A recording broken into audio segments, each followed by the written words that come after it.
And now we are trying something new in this format. So therefore, I will ask Prime Minister Keir Starmer and President Emmanuel Macron and President Maia Sandu and Prime Minister Donald Tusk to go to the podium, where Keir will lead us through a discussion between our four colleagues.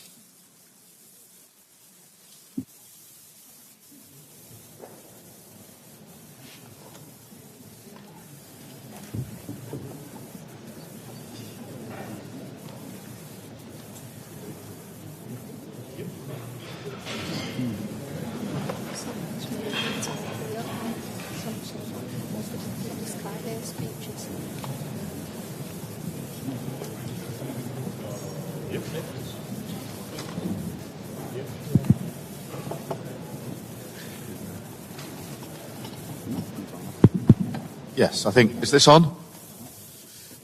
Right, let us make a start, and it's really good to be here, colleagues. Vladimir, it's fantastic that you are here, and as Meta said, this has been nearly 4 long years for brave Ukrainians fighting, and I, for one, have been particularly struck with the severity of the attacks on civilians, particularly in recent weeks and months, on a daily basis. So it's very good you're here.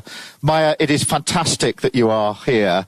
A great victory for you and Moldova, but also a massive victory for Europe as well in the face of interference from Russia. So it is really, really good to have you on the panel here this morning.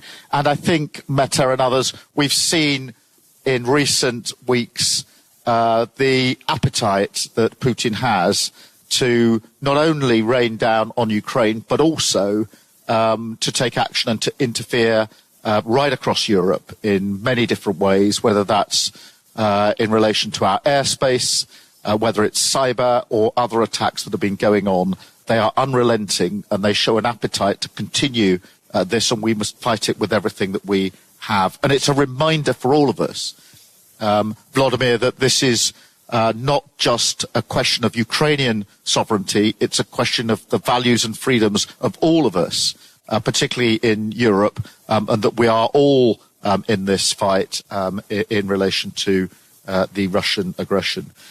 We've done a lot of work on the coalition of the willing. I'm not going to go through that here, other than to say that we must always remind ourselves that the coalition of the willing, the security guarantees, what we've done to try and ensure that if there is a ceasefire, it is just and lasting, mustn't sort of seduce us into thinking that the work is over in terms of supporting Ukraine now.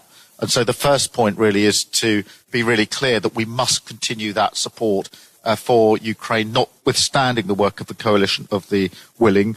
And that means putting Ukraine in the strongest possible position.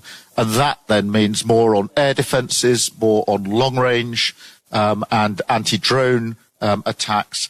And of course, the work that we're doing on the reparations loan in relation to the Russian assets, which has been really important work led very ably and very smartly in terms of the progress that we're making there. And of course, as we continue to strengthen the position of Ukraine, we must do that in conjunction with and alongside the work we're doing with President Trump and others in this.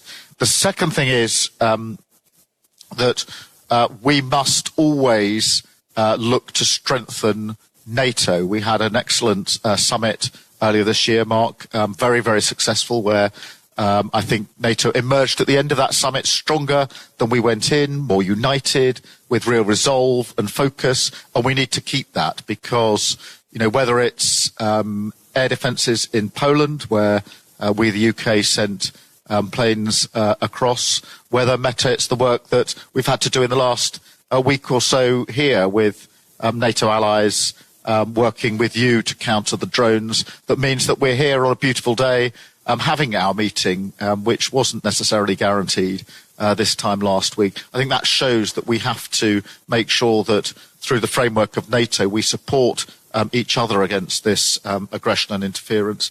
And then finally, we must keep up this pressure on Putin, the economic pressure is having an effect, and we need to continue that pressure through further sanctions, bearing down on energy in particular, and on the shadow fleet. So on all those fronts, supporting Ukraine in the fight, absolutely clear in our support of NATO allies and others, and then bearing down on Putin. So I wanted just to open with that. Emmanuel, can I come to you next, and then we'll come around the panel. Thank you, Keir. Thank you very much, Mette, for once again organizing this summit.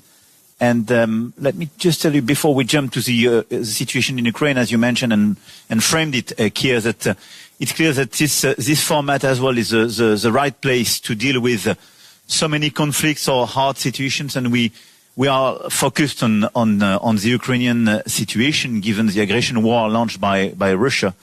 But Antonio was right as well to highlight the peace treaty signed between Armenia and Azerbaijan. I think this is a great achievement, and I want to congratulate the two leaders.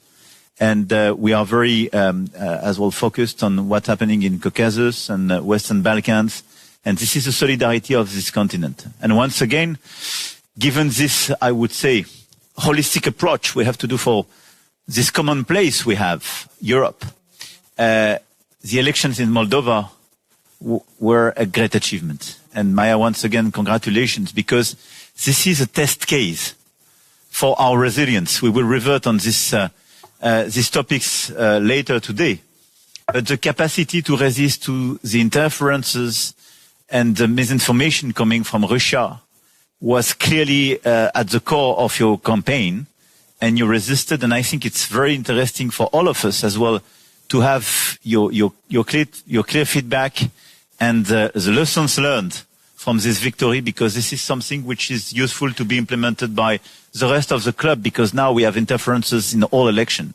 And I can tell you, because I had interferences in my two elections, 2017 and 2022, and quite efficient, I have to say, but not successful, but less aggressive than the one in Moldova. As for Ukraine, Volodymyr made it very clear in his statement, and I think the conclusion of your initial speech, Mette, was very important. We are at a moment where Russia is not clearly getting its main objectives. It's not a 3-week special operations. They didn't get Kyiv. They didn't change the regime. I would add to that, two great friends joined NATO, which is a big strategic defeat for Russia on top of it. Now the question is how, not just to sustain the war effort, but clearly change the dynamic and help Ukraine in this context. I have to say, altogether, we worked very hard during the past few months, and I think the situation is much better today than it was at the beginning of the year. At the beginning of the year, our fear was to have a sort of very rapid peace, and we had some doubts about the level of support of the United States. Now, first we built the coalition of the willings. A large part of you are member of it, and I think this is a great achievement of the past few months, and you mentioned it here. But we had the clear planification of and commitments the day after a truce or a peace treaty or a ceasefire to have a robust and long-standing peace. And it's very important in terms of sustainable support to the Ukrainian army and the level of commitment we are ready to provide. Second, we managed collectively to re-engage with the United States. And the statements of the President of the United States last week are a huge change if you compare them with your presence in the Oval Office a few months ago.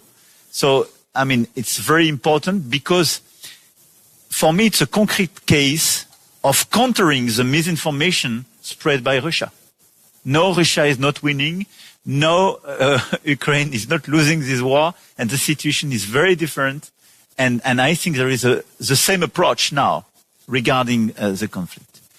And it's part as well of the frustration of the US president vis-à-vis the absence of commitment of Russia. And President Trump took several initiatives to re-engage with President Putin and to go to the table of negotiation. And it's now clear that all these words where President Putin was saying, I'm ready to negotiate peace, were not totally a sincere commitment.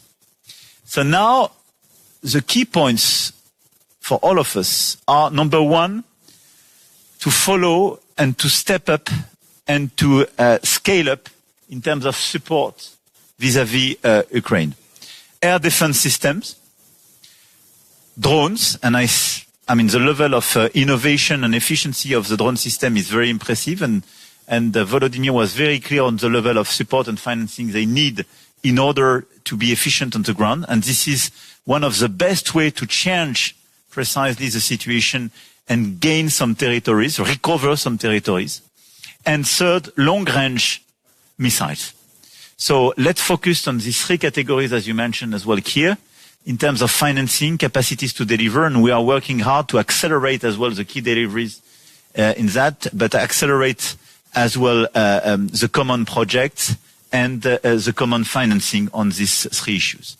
In parallel, in order to put pressure on Russia, in order to create more incentives to come back at the table of negotiations, we have our sanctions, and the 19th sanctions package proposed by the Commission was a very important one.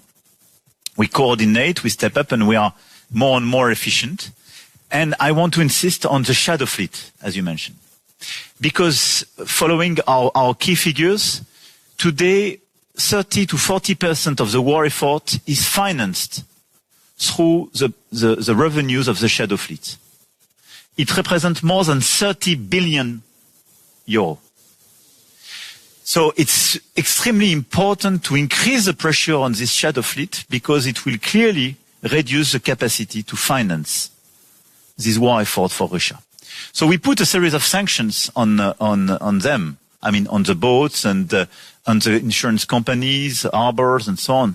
But now we have clearly a way to increase the pressure by coordinating a holistic approach on this shadow fleet.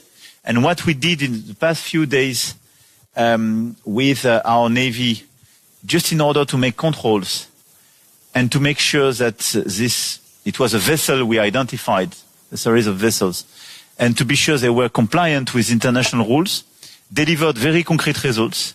First, because you can identify the presence of a shadow fleet on your coast. Second, because you can make sure that they are compliant with or not with international rules. But third, and it's very important, because you kill the business model by detaining, even for days or weeks, these vessels and forcing them to organize themselves differently and killing the efficiency of the business model. Because this model has been organized even before 22, but is now totally industrialized. And I suggest that in the framework of the coalition of the willing, with close coordination with NATO, we work to see how to optimize this common action. But just to tell you, the vessels we clearly identified, on which we made the checkings, and now we have a legal action, was declared in under a fake pavilion, but was exactly the same which was controlled by Estonia last March, for the same reasons. And as we stop them during 1-2 weeks' time, we completely break the efficiency of the organization. So shadow fleet is a very good target if we want to improve our efficiency to reduce these capacities. And I think this is a very important step forward in order to increase our pressure on Russia. Obviously, the objective of that is to allow in parallel Ukraine to recover territories, but as well to increase this pressure on Russia to come back at the table of negotiation. My last point, regarding all the provocations we have in Poland, in Estonia, and I want to reiterate our sincere solidarity, I think we had the fair reaction by Article 4 on NATO, more coordination, and as well additional capacities. We sent some additional Rafales and so on. And it's very important as well to go till the end of the inquiries on what happened in Denmark. and for some others, because it's very important to make full clarity. I think the main answer should be more unpredictability and more strategic ambiguity. And I think it's very important to have a clear message. Drones which would violate our territories are just taking a big risk. They can be destroyed, full stop. And we are not here to provide the full notice. We will do what we have to do to preserve our air integrity and our territorial integrity. And for the aircraft, we have a process under the coordination of NATO. And I think this process will create as well more unpredictability. Deterrence should be key to preserve our consistency. But the message which is very important to convey from this meeting is that we are ready and we are in a position to preserve our air and our territorial integrity. We are ready on the eastern flank of NATO, and we are ready at the same time and on top of that, and without reducing this commitment, to provide security guarantees for Ukraine. This is the same approach, and all these approaches are clearly compliant, and it was fairly assessed by the Secretary General of NATO. Thank you, Keir. Thank you, Emmanuel. And I think this focus on the shadow fleet is so important. We need to intensify that, particularly in light of what's happened in the last few days. So really important. Donald, can I come to you? Because obviously we saw the incursion of drones and the reaction to that. So over to you, really, because if we cannot ignore the fact that over recent weeks and months, there has been, at the very least, an increased appetite for recklessness on behalf of Putin. So, Donald. Thank you. I will be very brief because I think from my point of view everything is more or less clear when it comes to the whole war context. First of all, again, congratulations. We were very happy together with Emmanuel and Friedrich to be there just before your election, and we felt how difficult the situation was and still is. But your example is a good lesson for all of us, because it means that if you are determined enough, if you are courageous enough, you can win. Also, if you are, small Moldova, you can win against Russia, because it was in fact, the elections in Moldova, not only in Moldova, as you said, but in Moldova it was a very spectacular example. The elections, it is also a part of a very untypical war we live in fact. 2 years ago or 3 years ago, I said that the post-war epoch had ended and that we entered the pre-war epoch. Unfortunately, it is no longer the case, because in fact we are in time of war today. And for me, your lesson, but also what we experience in Poland with all these provocations from the Russians and Belarusians. For me, it means that today it's absolutely obvious that we have to stop all this kind of illusions. The first illusion was and is that there is no war. It's some of us, we like this definition, like full-scale aggression or incidents or provocation. No, it's war. A new type of war, very complex, but it's war. Shadow fleet. Now we have signals. The last one was, I received a message from Warsaw. We have another incident now close to Szczecin port. 2 days ago it was an incident close to our Petro-Baltic platform and our pipeline. Both are Russian vessels. And in fact, we have new incidents in our region, I mean Baltic Sea, every single week. It's almost every day. We have the drones attack or provocation was the most spectacular one when it comes to the Polish side. But in fact, we have similar provocation also every single day on our border with Belarus. You know this, the situation, but it's nothing. War is not an abstraction now for us, because we have on our border with Belarus, we have more than 100 attempts per day, and it's some kinetic actions against our soldiers on our border with victims also. It's our daily routine now.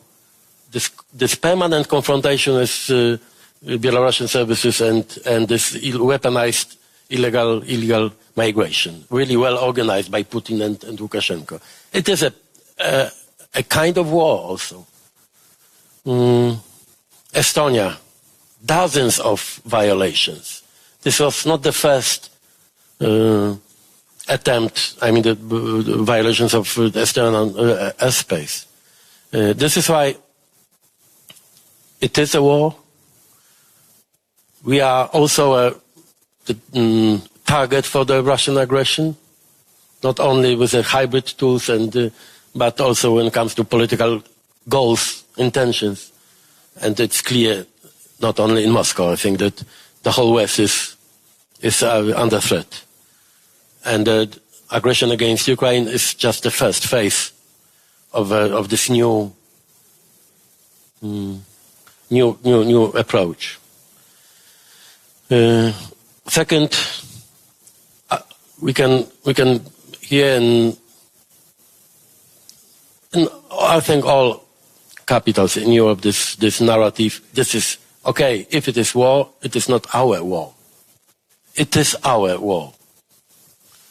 Okay, Ukraine is in the front line now, but in fact we have this aggressive actions, provocations, etc. And all of us are targets, the possible targets for these attacks. It's Keir, you know this also personally, how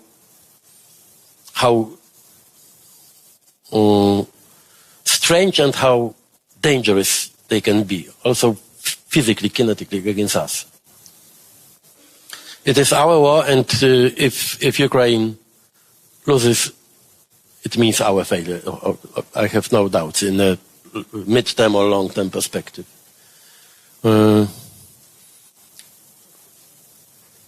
And the third illusion is also very well prepared by Putin's propaganda, is that we are not able to win this war. That it is impossible for Ukraine and for all of us to win this war.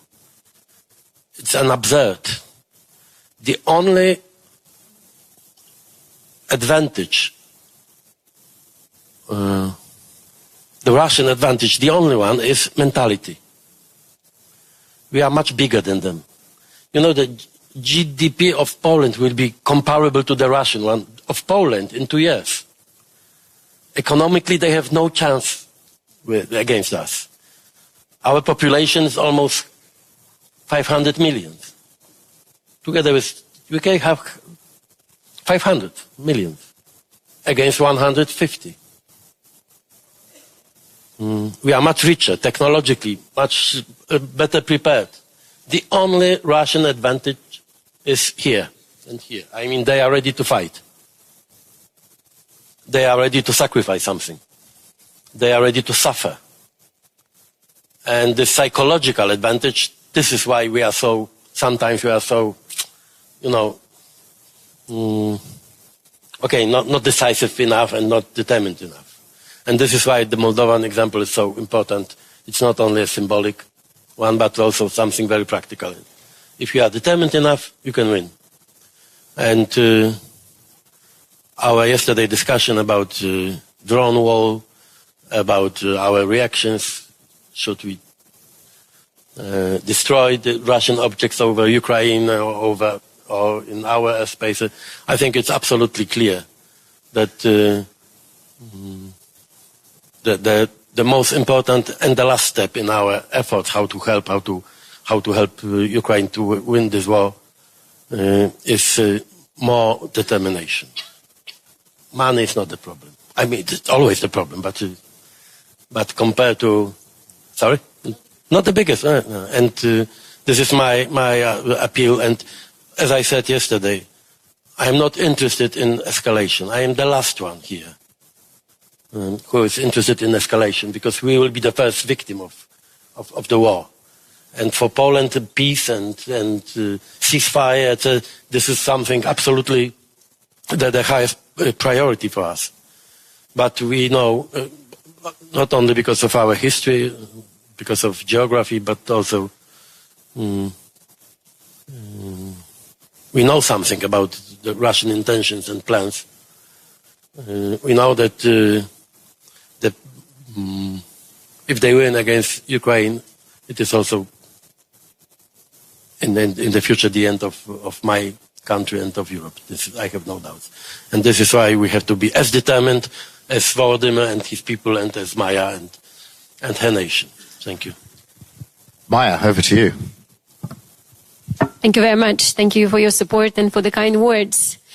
The elections we had on September 28th were not simple elections. This was a test for a democracy under attack. Russia spent hundreds of millions of euros in these elections to illegally finance political parties. Well, they've been supporting some political parties for decades, but only in the last 2 years they've created at least 7 new political parties in Moldova. We have it's very easy, as it should be in Moldova, to create a political party. Of course, all these attempts to destabilize the country, all these attempts to hire people on the ground to produce disinformation in addition to what we have been receiving from Moscow. And the lessons that we have learned is that exposure and prevention work. These are the 2 lessons that we have learned, and this is what has helped us. Because we have been exposing, and it's not only the government institutions, but it's also the press, the international press and the local press. For a year, the press has infiltrated, and then later one showed how Russia has been hiring people in Moldova, paying them monthly salaries, teaching them how to create thousands or hundreds of accounts, and then sending them the information that they need to post.